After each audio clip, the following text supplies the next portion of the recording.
Gosh, thank you, Derek, for that elaborate introduction. I really appreciate the chance to be here. Thank you for coming. My talk tonight actually is going to be centered on one of the announcements that Dr. Yona made about the institutions of a free society, and those being good governance, rule of law, and open market competition. Let me explain that connection with reference to the title of the talk and the title of the book, with the cover of which is on the screen. My co-author Wayne Layton and I, in this book that came out a couple of years ago, the central question that we're preoccupied with is what are the conditions under which political change happens? Now, in order to begin to think about that question, it makes sense for me to say what Wayne and I mean by political change. We don't mean who's going to win the next election. We don't mean are the campaign finance laws going to favor one party over the other. We don't mean whose tax proposal is going to get the most play in the next presidential election. We don't mean which party will control Congress. What we mean by political change is when the institutional rules through which all of us in society interact with each other, when those rules of interaction change through the political process. Economists have this word institutions to refer to, roughly speaking, the rules of the game. I'll talk about rules, I'll talk about how they change, and I'll get to what Wayne and I think is the answer to this question that we're preoccupied with in this book. Ultimately, what the answer is going to begin to focus on is ideas and the power of ideas in society. We're in this wonderful Hollis exhibit and seminar room, and for a visitor and for a first timer, it's a stunning experience to come in here and to be in this physical structure which is imbued with ideas that were influential on the profession of architecture, influential on the way that people share space, influential ultimately on the way that people interact and on the way that all of us interact with each other in society. We are literally in a structure that is imbued with ideas that have had consequences. So one way to think about what Wayne and I are doing in the book is to try to understand the processes through which ideas have consequences on political change. Now, the title of the talk gets at the point that I would like to make this evening. I don't want to talk necessarily about the book. I want to talk more about how, think about it, it's like ordinary people can have an influence on what happens through the political process. By ordinary people, I mean, not elected, not an expert that goes and testifies in front of Congress on a regular basis, not an influential columnist at a newspaper, a major newspaper, for example. Somebody who's a working entrepreneur, for example, with a real strong commitment every day to their families and so forth, and their communities. Ordinary people can have an influence on this thing that Wayne and I are calling political change, and that's really the focus that I'd like to give you guys this evening. I want you to think about the ideas that you have. Each of us has ideas. Each of us has ideas about how the world works, how the world ought to work. Each of us has ideas for how we'd like to contribute to the world and make it a better place. Beneficial institutional change can happen through politics, and it can happen through the ideas of ordinary people. That's the theme of the talk. So in order to get to to sort of develop the argument, I'd like to begin to talk about some of the other economists who have influenced me and Wayne. Both Wayne and I have been heavily influenced by Vernon Smith, who's going to be coming to speak to you in a couple of weeks, who's a fantastic mind and who has a lifelong preoccupation with the effects of bottom-up processes. Diffuse, not centrally planned, emergent tendencies in society. And another economist who was sort of preoccupied that with those sets of questions throughout his career, and who influenced Vernon Smith quite heavily as well, is this guy right here, F.A. Hayek, who in 1974 was awarded the Nobel Prize in Economics for his work in economics. In the 1930s and up to the mid-40s, Hayek was mostly concerned with, in his work, how market systems operate, in particular how monetary systems operate. And it was in 1974 that work that the Nobel Committee cited as his purpose for winning the prize. In the mid-40s, Hayek began to transition from economics proper more towards broader sort of social theorizing. And the best example of that is his 1946 book, The Road to Serfdom, which was an analysis and actually a warning about the pattern of institutional change that was happening in greater United Kingdom and also in Europe at the time. Hayek was warning the political change that was happening at the time was going towards institutions away from freedom. It was going towards institutions of authoritarianism. And he wrote his book, The Road to Serfdom, in 1946, and he said, we should be concerned about that. And from that period on, for about a decade, he was preoccupied with this question. He was preoccupied with, for example, how is it that ordinary people come to their ideas about how politics works? How ordinary people come to their ideas about how institutional arrangements should be defined? How ordinary people come to their ideas in general? And so in 1949, he writes this fairly small, slender essay called The Intellectuals and Socialism. And in this book, he says that what we see coming out of politics is predetermined. It's predetermined by the flow of ideas that leads up to politics. And if politicians are making the decision to move towards more authoritarian institutions, it's because of the flow of ideas that led up to that. It's predetermined.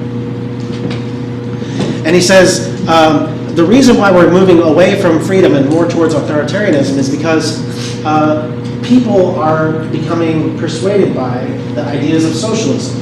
And they're being persuaded by the ideas of socialism through what he calls the intellectual class. And what Hayek means by intellectuals, I'll elaborate on that in a moment.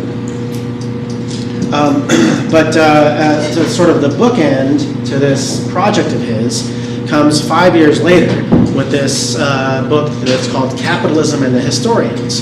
And here Hayek is again preoccupied with how do ordinary people come to their conceptions of history and what happens in history. So interestingly, the Intellectuals and Socialism recently turned 65 years old, published in 1949. But I like to say, because I think it's still quite relevant to what's going on today, in lots and lots of ways, that the book has no plans for retirement, even though I turned 65. And so to get a little bit into the details of what Hayek's talking about, here's a fairly long passage from the essay, The Intellectuals and Socialism. He's defining the intellectual class here, and he gives some examples of people and professions who he's talking about. But really what he's getting at is the intellectual class is, they are middlemen of ideas. They're not original producers of ideas. They're not end consumers of ideas. But they are people who are versatile with understanding ideas at a fairly abstract level, and they're very gifted at communicating those ideas in a way that resonates with mass numbers of people. And so some examples of that would be journalists, radio commentators, fiction, novelists, cartoonists, and so forth and so on. And what Hayek is getting at is that ordinary people, it's through these professions, it's through the intellectual class that ordinary people come to their conceptions of history, that come to their ideas in general. The intellectual class, Hayek says, is really potential here. Now, the socialism piece comes in because Hayek argues in this essay that the intellectuals, at least at mid-century, when buildings like this were being designed, were captivated by the ideas of socialism. And he has a whole argument for why that is. We don't have to be delayed or by that argument. It's called scientism. I can elaborate on that if you'd like. But what I'd like to do instead, just during my remarks, is to sort of focus on how it is that the book isn't planning for retirement, how it is that this argument still resonates with us today. And so let's think about some examples of intellectuals that we have today. Right. Here are a few. So for those, let's just start at the top left. Who is this person up here? That's George Will. And George Will is a columnist. He writes a column and a half, and he's been doing that for decades. A column and a half a week, and he's been doing that for decades. And what George Will, I ran into him on the airplane one day, and I was a fan, and I couldn't help myself. I went up and I said, "You're George Will," and he says, "I know that." And I said, "Yeah, but I wrote my dissertation on term limits, and you wrote this whole book on term limits," and then a conversation ensued from there on term limits, congressional term limits. Now, what George Will has the capacity to do is he knows he can read the professional journals in economics and political science and in history and so forth, and he can pretty much get it. But what his real gift is in turning that content around into this medium of newspaper columns, to where the mass numbers of people can also get it. So he was just as versatile with the term limits literature as I was as an economist who's studying it. But he's much more versatile in communicating to mass numbers of people. Example of an intellectual in the Hayekian sense. Think tanks also fit that. Think tanks, you can think of their business model as translating abstract ideas into concrete implications and moving from there. Television personalities at the top right of the screen. You might be surprised that the word intellectual will be associated with Stephen Colbert. But there's this really nice episode of the Colbert Show where he's interviewing the head of the National Institutes of Science about mapping the human brain. And Colbert has this very, to me, it was a captivating quote. He says, "I'm just an ordinary man who changes the world with thought." Right? And so that's part of Colbert's shtick, is he has that funny arrogance about him. But I think that he's a modern day version of what Hayek would call an intellectual. Of course, some of the mediums that Hayek mentioned in particular are also on the screen. Fiction, for example, Ayn Rand's novels, which still these days sell 200,000 plus copies a year. So fiction is there. Cartoonists are there. Charlie Hebdo. Does anybody recognize this photograph? Yeah, most of us in the room do. Do you know the name of the photographer? Dorothea Lange. Yeah, Dorothea Lange. Now, what do you associate to when you see this photograph? It's the Great Depression, right? And it's the Central Valley of California. It's the condition of abject poverty that many people were in at the time. And what happens when people view this, and when images like this become iconic and recognizable to groups when they see it, is this is a channel through which we understand what happened during the Great Depression. So the photographer Dorothea Lange is helping to shape our understanding of what happened during that period of history. How about the bottom right? Who's that character? It's a young Steven Spielberg. Yeah. And is Steven Spielberg an intellectual in this sense? Well, think about, let's just name some of the titles of his movies: Saving Private Ryan, Band of Brothers, Schindler's List, right? Okay, so if you go to see Spielberg's movies, you're going to be receiving ideas about the period of history of World War II. And as we say in the book, that's one of the reasons why Spielberg is an influence in Hollywood as well as in DC. So here are some examples, some modern day examples. And what Hayek is getting at is that it's through these intellectuals that ordinary people get their conceptions of what's happening in the world. The ordinary people get their ideas. It's not by, we don't go as ordinary people, we don't go and attend the American Historical Association's annual meetings and get our ideas of history from there. We get it through these many further relays, he calls them. We get it through these many middlemen of ideas, he calls them. Right. So that's Hayek. Another very influential economist is his arch rival, Keynes. And Keynes talks about ideas as well. Keynes' famous book in 1936, The General Theory of Employment, Interest, and Money. The very, very final passages of the book, the very final lines of the book is where this quotation is taken from. Now, if you're an economist or if you're a philosopher, this is somewhat flattering to you because you say it because it says that it's Keynes' way of saying what Hayek was getting at, that politics is predetermined by the flow of ideas that came before it. Madmen in authority who hear voices in the air are distilling their frenzy from some academic scribbler a few years back. Keynes says that today's politicians are just reacting to yesterday's academics. And so, by the way, we've covered the three characters who are in the title of Wayne's and my book: madmen, intellectuals, and academic scribblers. I'll give some examples of the other two as we did with intellectuals in a moment. Now, this passage here is often quoted these days. If you've seen the rap videos of Keynes versus Hayek, where they're in the boxing ring, and they have professional actors and dancers representing each of these, and they're very entertaining. They're also substantively really accurate and good. And those rap videos quote this passage. But the lines that come immediately after this passage, and the lines that are the very final ones in the book, are here. And Keynes says this is how political change works. Ideas have to overcome interests. Ideas have to overcome the status quo. And Keynes actually argues here that it's inevitable for ideas to do that. It's only a matter of time. It's only a question of time. Sooner or later, ideas and not vested interests are what's good for, are what are dangerous for good or evil. Right? And so these folks here, I like to describe them as the folks with their hands on the levers of political change. They're the ones that make the decisions, the ultimate decisions. They're the ones, if we are going to have political change, as Wayne and I are defining it, have to move those levers. Examples of them are heads of government and heads of state, but also members of legislatures, key decision makers in bureaucracies, and so forth and so on. The folks whose hands are on the levers of political change.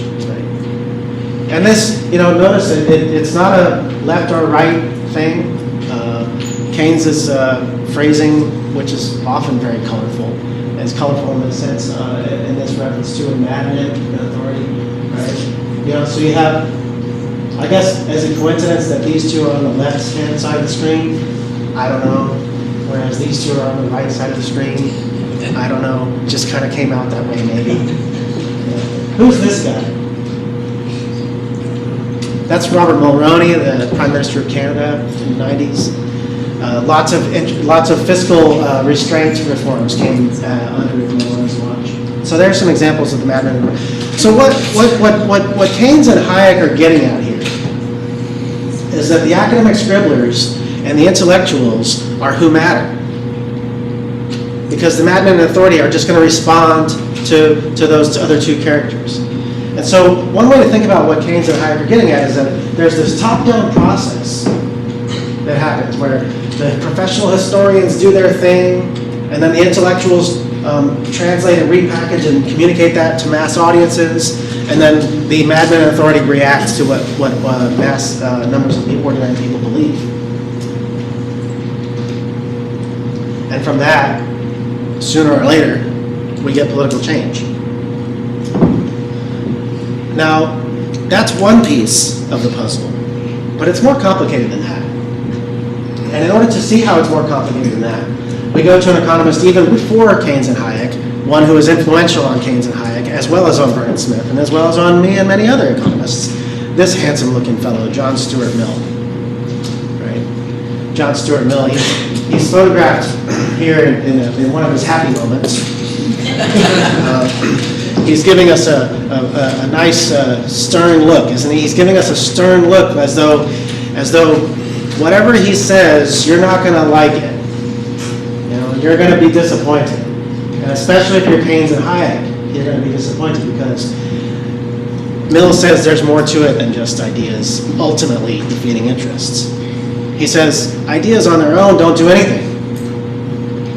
Ideas have to have this sort of outward circumstances conspiring with them. Ideas have to have the right conditions in order to have an influence. But when they do, when the right idea and the right circumstances meet, the effect is seldom slow in manifesting itself. And so one of the ways that I like to describe Wayne's and my book is we're going to try to peer into Mill's outward circumstances. We're going to try to understand what is it really that has to happen in order for an idea to defeat the status quo. And one of the pieces of the answer is it takes a version of entrepreneurship. It takes a political version of entrepreneurship in order for an idea to surmount the vested interests of the status quo. So on our website we have and in the book we have this framework. And it's a little bit difficult to see on the screen, but I'll try to make some sense of it. So what you saw here, this top-down process, that's the same thing that you see here, okay, the top-down process. And what happens is, once these ideas get into motion, then, so that's a little bit of a blow-up there. Once those ideas get into motion, then they're going to influence institutional arrangements. Ideas are going to influence institutional arrangements. And when they do, they change people's incentives for how they behave and how they play the game of life, and that's going to change outcomes, as Keynes says, for good or for evil. That's our general framework. It is abstract. I think it helps to give some examples of how it works in order to really understand what's going on with it. The punchline of it is though, to answer Mill's outward circumstances question is, ideas matter only when entrepreneurs use them to defeat a status quo. So here's an example that comes from outside the world of politics. A guy named Danny Biasone. Does that name ring a bell with anybody here? Danny Biasone? Danny Biasone immigrated from Italy, and he settled down in Syracuse, New York. And he made a fortune, with his fortune, he started a professional basketball team, the Syracuse Nationals.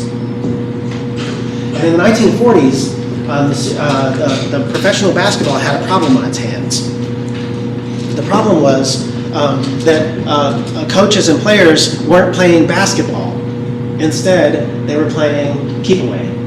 Now, why would they play keep-away? Well, because if one team was ahead, maybe by 2 points or 3 points, even if it's a small margin like that, if they could just keep the other team from scoring and they let the time run out, the end of the game would come and they would win by whatever their margin was.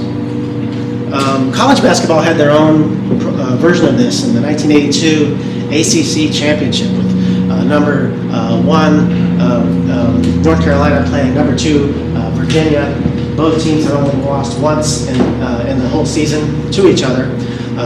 Stars like Michael Jordan were on the court.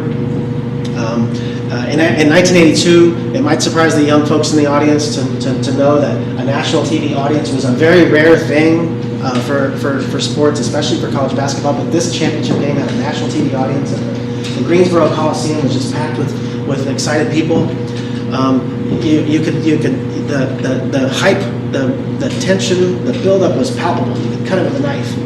But by the end of the game, guess what the coaches were doing? They were playing stall ball. They were playing keep away instead of playing basketball, and the fans were booing. And the game ended 19-17. Who wants to watch a game like that? And the players on both sides left the court with their heads down, even the winning side. And the coaches were just raked over the coals in the press the next day. The Washington Post writer said, "Imagine Shakespeare's classics if the final scenes were recited in Pig Latin." That's what coaches did to basketball, right? And the reason why they did that is because they had every incentive to do that. And so Danny Biasone says, stall ball is going to ruin my investment. And so he just did this little back of the envelope thing. He just got a little idea going. He turned over his envelope and he said, how many seconds are there in the game? And divide that by the average number of shots in the game over the last 3 to 4 years. And he came up with what? He came up with 24. And he said, we should have a new rule. My idea is we should change the rules of the game so that if you're on offense and you don't shoot the ball within 24 seconds, that's a turnover. It goes to the other team. Instantly kills stall. And it instantly improved the game of basketball. Now, with the college example, after that fiasco of the ACC basketball game, a few years later, the NCAA instituted a shot clock. Now, guess what? The coaches hated the idea because the coaches were used to the game without the shot clock involved. They were the vested interests of the status quo. The coaches actually, it was put to a vote. They voted it down 7-1. But the NCAA brass, those guys with their hands on the lever of change in NCAA basketball, they said too bad because the value of the game is at stake. And in the mid-'80s, they instituted the shot clock. And by the late 80s, by 1989, guess what? The value of the game had risen so much, CBS Sports came to the NCAA and they said, we want to broadcast your end of the season tournament. Here's $1 billion. College basketball became one of the most highest revenue sports in American history. A decade later, by the way, they made it $9 billion. So the theme here is a new idea surmounts the status quo and becomes part of the institutional rules of the game. That improves people's incentives for how to play the game, and that improves the outcome of the game. We can see that in sports, but we can also see that in public policies. Public policies that affect how we all interact in society. Okay? So here's another Nobel Prize-winning economist who is influential on lots of folks. His name is Ronald Coase. And in 1959, Ronald Coase publishes this article called the Federal Communications Commission. And what Coase is doing in this article is he's saying, you know what, the airwaves, the radio frequency spectrum, we treat that as an exercise in central planning. We treat that as an exercise in authoritarianism. We say which parties in society can use a particular band of spectrum, exactly how and for how long, and all sorts of limitations on it. We have an administrative process for determining who can use a band of spectrum, and what we say goes. But Coase starts looking at the spectrum and he says the physics of it indicate that the frequency spectrum has a lot of similarities with real property. There are certain parts of the spectrum that are highly valuable for transmitting information that's highly valuable. There are other parts of the spectrum that aren't so valuable. You can't transmit as much power through it, for example. All sorts of things Coase is pointing to, and he says the bottom line is there's no reason we can't treat the spectrum in the same way that we treat real property. He says there's no reason why we can't privatize the airwaves. You know what happened when Coase published this article in 1959? He literally got laughed out of the room. He went to testify to the FCC, and one of the commissioners said, Mr. Coase, is this all some sort of a joke? End of hearing. But some people got interested in what he was saying, some other economists. And they started scrutinizing what Coase was getting at. They started picking apart the argument, looking at the idea, and flipping it over, and trying to seeing what its strengths and weaknesses were. And pretty soon, the idea itself began to morph a little bit, but it also began to gain wider acceptance within the economics profession.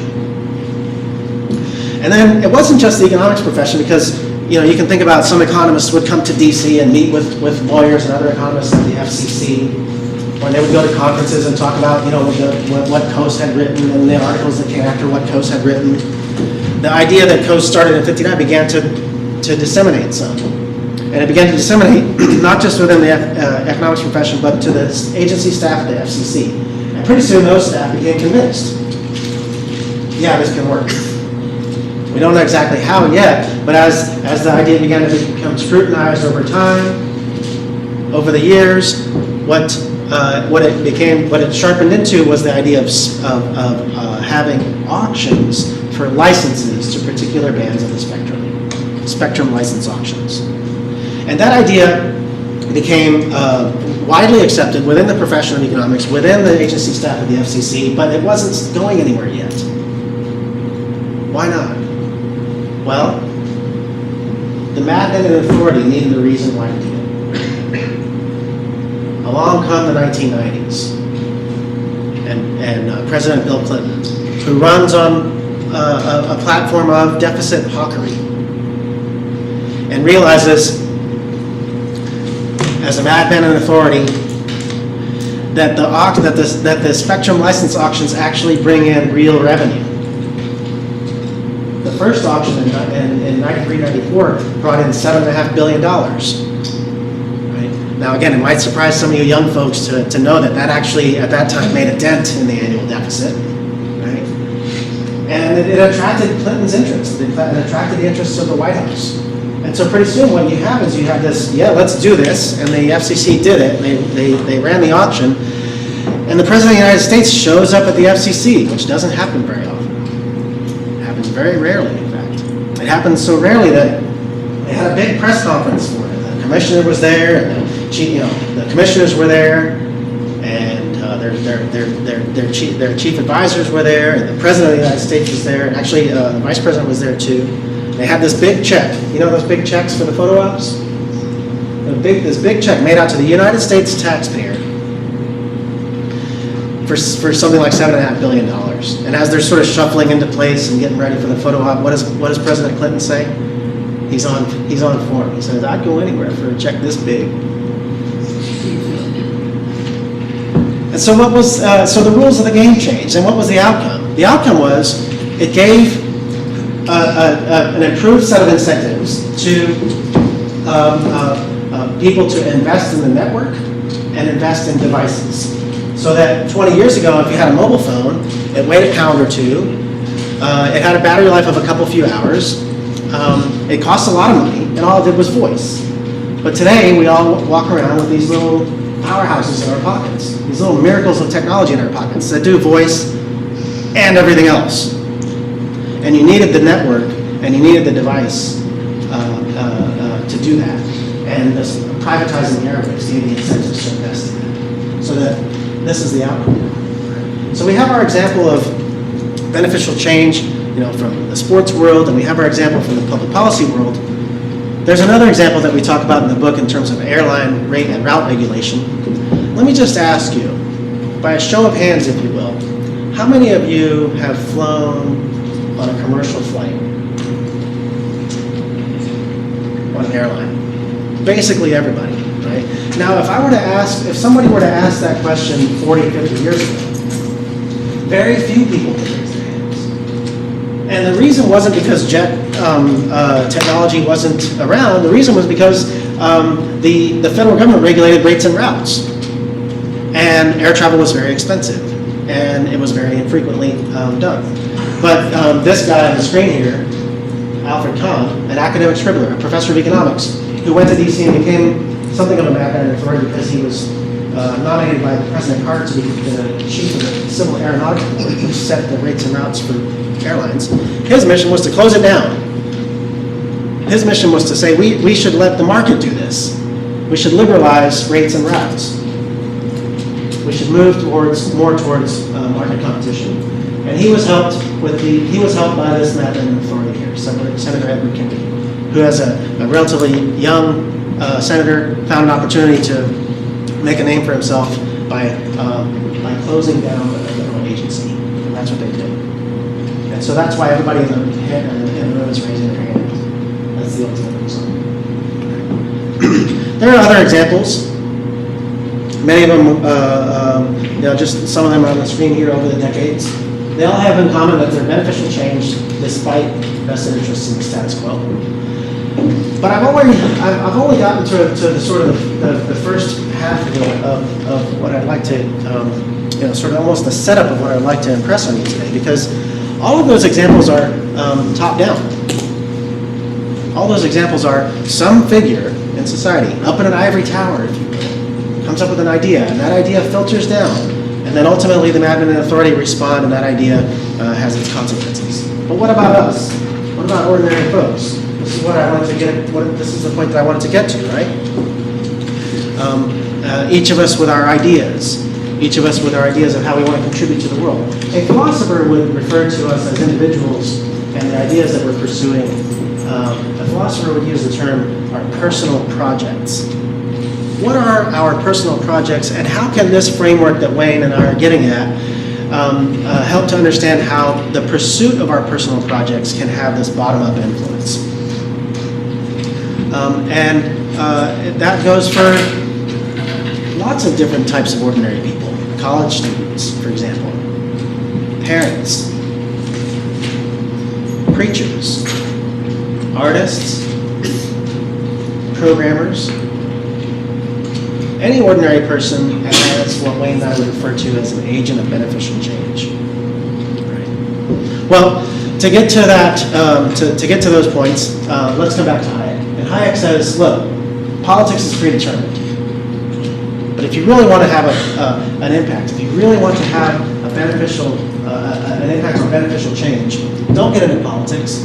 Get into ideas, and in particular, get into liberal ideas. Not left liberal in the modern sense of the word, but classical liberal in the sense of the word that Hayek uses it. Classical liberal in the sense that Dr. Yonai used it, in the sense that Dr. Yonai referred to in his introduction. The institutions of good governance, the rule of law, and the competitive market process. And Hayek says, don't be afraid to be utopian about it. Don't be afraid to portray an outcome for society that's much better, that's much more beneficial compared to a less free or a more authoritarian set of ideas. And so, yeah, we are in this book and in our framework thinking about the sort of top-down, but we also have this component of the bottom-up. And in the bottom-up, it's each of us as individuals coming to our beliefs and pursuing our personal projects, sharing those with each other, that can also have an influence on ideas, and that can kick in our framework in the same way that the top-down ideas can. So, for example, we go from ideas to institutions to better outcomes. The ideas of ordinary people, we argue, can also be used to trump status quo interests. So again, given that that's a relatively or fairly abstract way of putting it, what I'd like to do is consider a few examples of how that actually does work in practice. So, and I'll talk about some examples in a few sets of categories. The first category is what you can think of as market entrepreneurship that ends up putting pressure on political institutions. So you might be the type of person who, or you might have the type of interests that don't have anything to do with politics. You don't want to run for office. You don't want to raise money for campaigns. You don't want to even get necessarily into the world of human affairs. You don't want to get a PhD in history or political science or economics and go out there and contribute to ideas that way. You don't want to work for a think tank. You don't want to go into human affairs or public relations. You want to make money. You want to invent the next big thing. You want that app that's going to sell for billions of dollars. You want to make that app that's going to sell for billions of dollars. Well, if that is you still can have an influence, a beneficial influence on political change. Just think about these guys.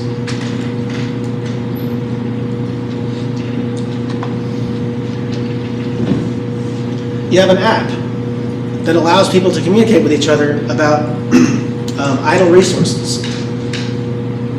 And allows one person to say, I will bid you on that idle resource. And the other person to say, I accept your bid. That's the basic of what's going on with these apps. More to it, of course, than that. But what ends up happening is people are being taken from point A to point B in a locality for pay, and that competes with what? That competes with taxi cabs. Now, taxi cabs are regulated in a way that's more or less all around the world, in a way that says the local government determines how many taxi cabs are on the streets.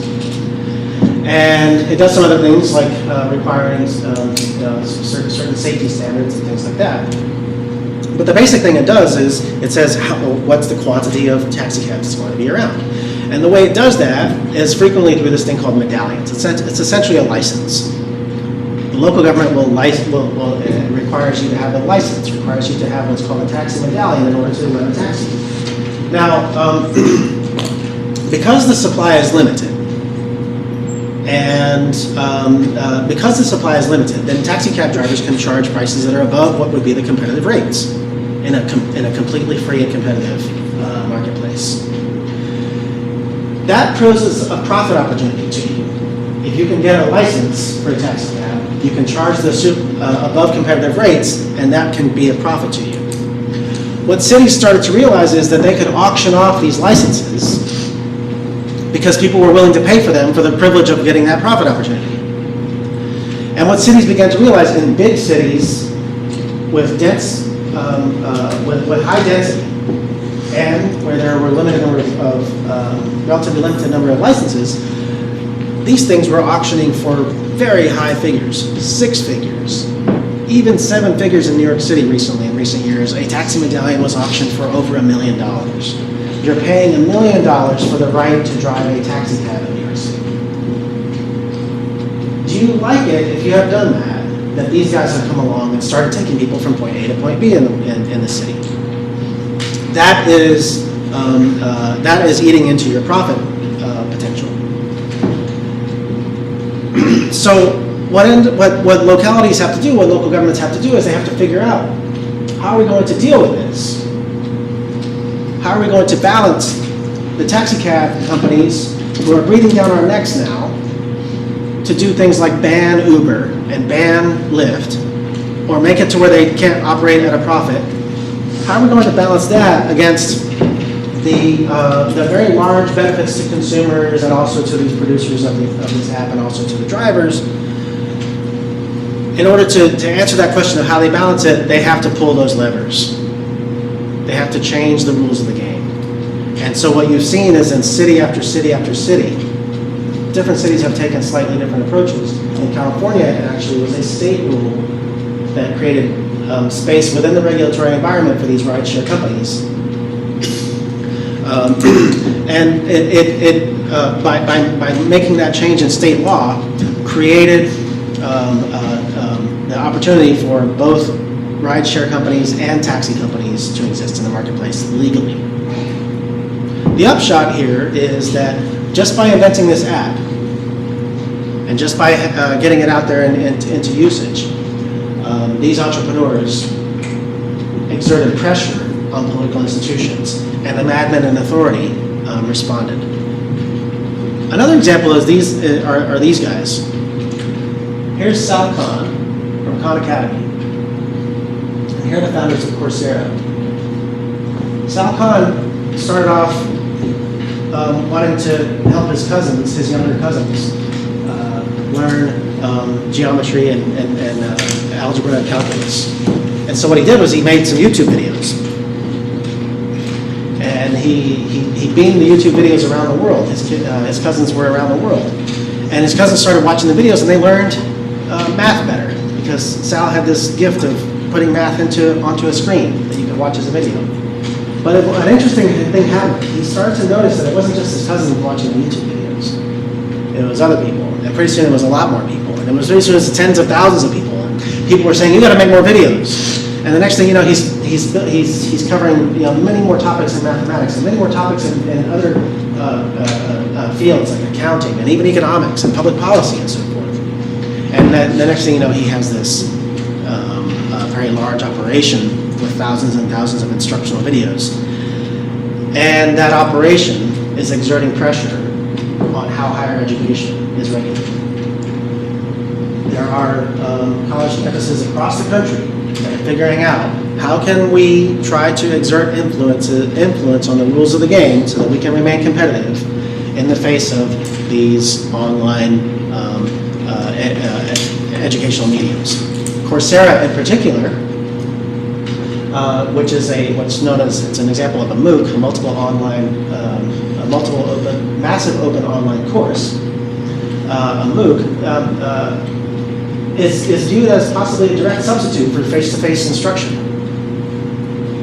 And so the way that higher education is regulated is it's being there's pressure being exerted on how higher education is regulated because of these market entrepreneurs. They have no intention of influencing the rules of the game through politics, but that's the outcome that they're having, one of the outcomes that they're having. How about these guys? What do you see there? Food trucks. It's always interesting to give a talk around the dinner hour because you're that guy between the audience and food. Yeah. All right. But food trucks also have exerted this influence on political institutions. Localities have to figure out how to create regulatory space for this thing that a lot of consumers really like to have access to, and a lot of people can now earn a living at. And again, city after city after city across the United States has grappled with that.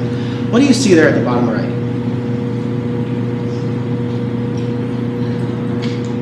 This is an artistic rendition of a driverless car. Driverless car, is that some futuristic thing? No, it's actually here and now. If you go to California and you drive up the 101, you'll likely, if you do that enough, you'll likely come across one. You'll likely come across a Google car. And when I did that, I was a little bit taken aback. I was like, okay, there's nobody driving that thing. The technology is driving it, of course. And the technology is here. And the benefits to it are going to be huge, both in terms of time saved and in terms of less traffic fatalities. Humans, it turns out, are really bad drivers. Computers, it turns out, are really good drivers. The world's going to be hugely improved by this. But what has to happen first? Those folks with their hands on the levers of political change have to create the regulatory space for it. So one day, and maybe that day isn't very far off, you and I will be able to sort of look on our phone and answer a request for a ride from some stranger, and we'll get in our driverless car, and we'll go pick them up while we're watching our Coursera and Salcon instructional videos and learning about how the world works. And we'll stop at our favorite food truck along the way, and our day will be better off because of it. But it's only going to be that way because these market entrepreneurs have exerted the influence on political institutions, and the magnate authority have responded. It's been in their interests to do so.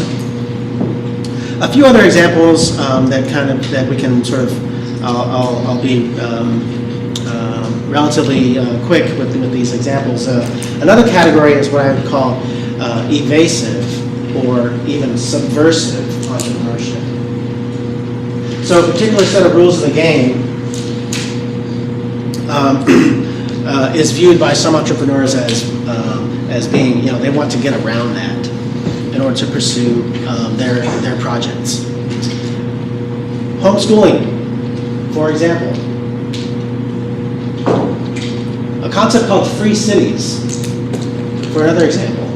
Free cities is the idea that let's take an uninhabited part of the world and let's start over. Let's not use, say, San Francisco's regulatory framework. Let's use a framework that we would all agree, regulatory framework that we would all agree makes sense from the start. And so we have this idea of populating areas of the world along coastlines. An important part of this is the technology to desalinate water has become cost effective for this. And you see lots of activity around this concept of starting new cities with brand new regulatory frameworks instead of trying to change the frameworks of existing cities. Anybody ever buy an unauthentic article of fashion? Yeah. That is an example of evasive and subversive entrepreneurship. And guess what? That has an influence on how fashion markets are regulated from an intellectual property point of view. Should we enforce trademark law more or less? Should we extend copyright law more to fashion? Those are the types of responses that are happening there. You guys share a lot of files with each other on your torrent sites? Come on, yeah, okay. The earlier generation of that was this thing called Napster. And Napster just was this software for people to share files with each other. Turns out they were sharing protected content. They were sharing copyrighted music with each other. And the Supreme Court ultimately ruled that says you can't set up a network whose primary purpose is to enable and facilitate people to share protected content. And Napster says, yeah, but we didn't set it up for that purpose. And the Supreme Court says, Well, it doesn't matter whether you actually set it up for that purpose, but the vast majority of the files on your being shared through your network are protected content. So the new rule of the game is you can set up a file sharing system, but if it's not set up for the purpose of, and it's not predominantly for the having the effect of sharing protected content, it's okay. New rule of the game, thanks to this evasive entrepreneur. What about these guys? Go buy drugs on the internet, right? The founder of this thing called Silk Road has been, well, let's just say that his needs are being provided for now. But after arresting the founder of Silk Road and putting him in prison, what ended up happening was lots more Silk Roads came into existence, and you can actually go on the internet right now if you want. I wouldn't advise doing it on Florida Southern's internet connection. I would advise doing it on a private one where you can't be identified by your college. But you can go out there and you can find lots of websites that are selling illicit substances, and it will be delivered to your doorstep. And that is having an influence on what? On the way that the war on drugs is structured, on the way that the war on drugs is prosecuted. Another set of example is basically how we communicate ideas with each other. And this is getting back to the way I started the talk. The content that we communicate, the mediums through which we communicate that content. Did you know that that Khan Academy has instructional videos on Obamacare? Influencing the way that people perceive political institutions, influencing the way that people prefer political institutions to be arranged. And of course, these guys are doing lots of the same things. What I'd like to suggest is that this comes down to each and every one of us as individuals, as having some type of responsibility. These examples and the framework in our book suggest that we have some type of responsibility in how we go about participating in the world of ideas. What are we reading? How are we educating ourselves in the way that, for example, public policies about how taxi medallions work? For example, about how the federal deficit and debt situation systematically works. How are we communicating those ideas with each other? What are we reading? What are we writing? Did we start a blog or not? It's kind of a cute way to put it. But ultimately, and through these examples and through the framework of the book, I think it somewhat matters. What I'd like to do is suggest that each of us has a role in the prospect for beneficial change. Because as another very influential economist, Ludwig von Mises, says, we're all entrepreneurs. We're all ends in ourselves. By taking action as human beings in the market economy, we are pursuing ourselves as ends, but we're necessarily doing so in a way that pursues the interests of each other.